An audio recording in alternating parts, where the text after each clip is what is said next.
So Lee Hammock was talking about somebody asked him, do narcissists feel remorse? What do they do when they have those moments, right? And mind you, he is a diagnosed narcissist, so he knows from his point of view what he's talking about. I can only tell you what I've witnessed from being around narcissists my whole life.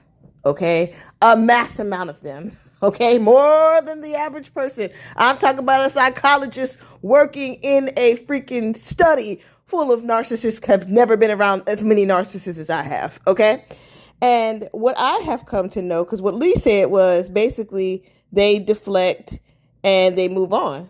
They feel guilt in a second, in the moment that they do something wrong to you, and then they deflect it back onto you about you being a horrible person, how you made them do it, la la la la la la la la la. It's the same transcript, right? And then they move on. And then he said years later, 20, 30 years later, whenever they're having a moment and they're just having some moment of contentment or peace, God will be like, remember that one time at band camp where you did that thing you shouldn't have did?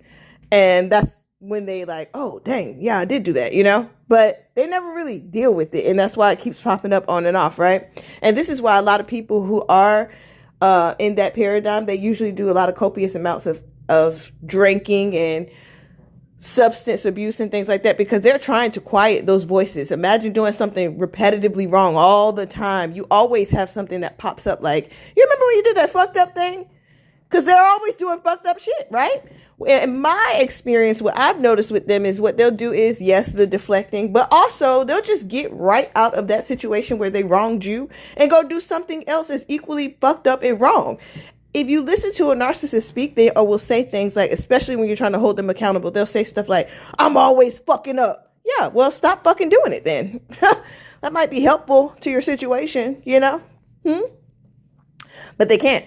They'll just leave from doing wrong to you and go do wrong somewhere else.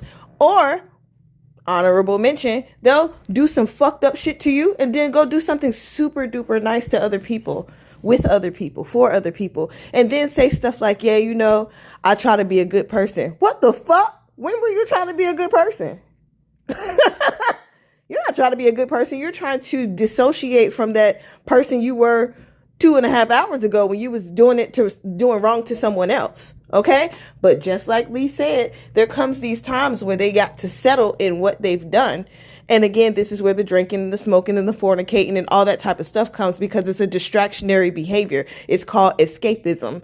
They escape from whatever it is they're trying to escape from. Trauma, the bad behavior, they dissociate from it. They start, rebranding themselves, if you will. But it's all the same gobbledygook.